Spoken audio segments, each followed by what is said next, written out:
so right through the month of August, Women's Month here in the country, we have been celebrating women in sport every Wednesday. And today is no different. And we wrap it up with the vice captain of the Springboks Sevens, and that is Zinhle Ndawonde. And she joins me now via Skype. Zinhle, thank you so much for your time this morning. I understand, first of all, that rugby was actually not your sport of choice.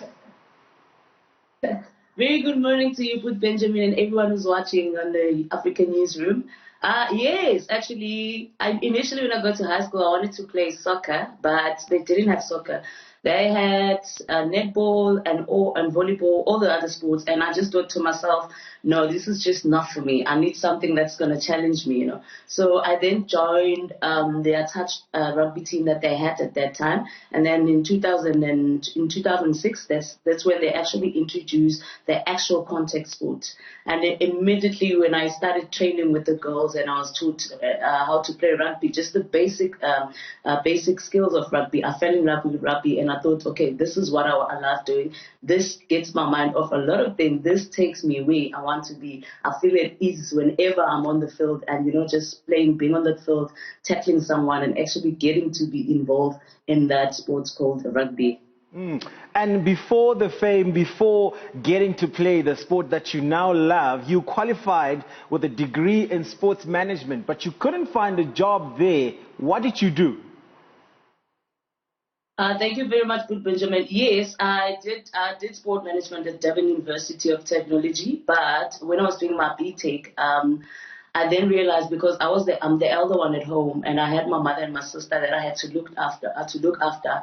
And obviously then I was playing rugby, but obviously didn't have money to actually look after them. So I saw a firefighter post at King Shaka International Airport, and I then applied for it and passed all the physical tests and obviously got taken there as a firefighter.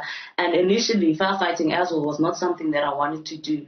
But so God then led me to that side of firefighting. Then when I actually started learning firefighting as well, experiencing that moment of being a firefighter, the fire, the physicality, which then complemented what I was doing as a career, which is my rugby. I fell in love with that because they both complemented each other, and they both required the same sentiment of being physical and mentally and physically. So I fell in love with firefighting as well, just as I did with rugby. As much as we're happy that you are a firefighter, Zinhle, does it then highlight the plight of women in sport or women's sport in the country, that it's not professionalized and therefore they have to find other means of making ends meet? Most definitely, good Benjamin. There's a lot of girls who are also in the team that are still starting, that still have to have jobs, because obviously we would like to be like the guys where we actually just are focused on rugby on its own, you know, to make it our career, to be in the same space, to know that this is what I'm focusing on, this is my career, I'll just stick to that. But because of the circumstances that we have, we obviously have to have a job on the side to make sure that we look after our family, because if we are not playing, or we are not at camp, or we are not having any tournaments, then we're not getting any income, meaning now that we need to have something on the side to sustain our families, to sustain ourselves. All right. Now the World Cup is coming up next year in the green and gold. Your dreams, aspirations for the national team, we do know that you'll continue, although you don't have the same facilities as the men's side. There's many who continue to compare you to the men's team. Is the World Cup dream lifting the trophy?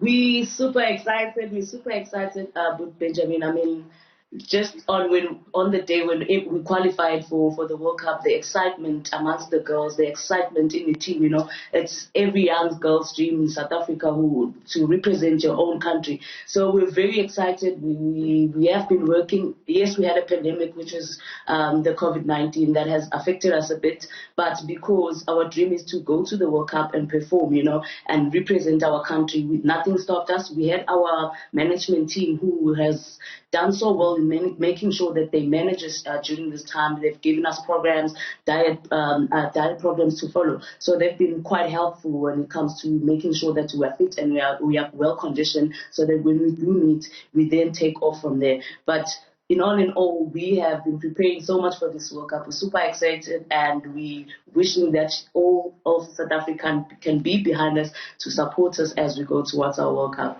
We'll definitely be supporting you, Zinhle, and the rest of the team, of course, led by Captain Babalwa Lacha. But before I let you go, I know you've been nominated for a G Sport Award, Style Star of the Year. Wow, yeah. Thank you very much, Benjamin. That was quite a shocker. At first, I didn't, even with the style star, I didn't really understand what it meant. But as I got to read what it is, it's talked about a vibrant person and like an elegant person who not only inspires the young girls around the country, but also inspires other women in making sure that they try and make their own brand. Because, Benjamin, if you're an athlete, you must understand that you are a brand. You are representing your province, you are representing your country. So when you're out there and you're doing whatever that you do, you are a brand. So people need to understand that you can be an athlete, but you need to behave a certain way because you are representing the whole of South Africa. You are representing your family. So I'm very, very excited about the nomination. Thank you very much thank you very much to G Sports, who always come up with these awards where they appreciate women who have done so much, who have owned their success, who are actually inspiring everyone, not just young girls on their own, but every woman out there. So we really, really appreciate these awards, and they mean so much to us. All right, Zinhle, thank you so much for your time. Good luck for Monday. I know that's when the winners of these awards will be announced. And good luck with the national team, the Springbok women, for next year's World Cup out in New Zealand. That's Zinhle Ndawonde. She's the vice captain of the Springboks Sevens team, as well as a player in the senior national team, the 15s team. And she's wrapping up the Women's Month. We've been honoring and celebrating all the women doing great things in the world of sport.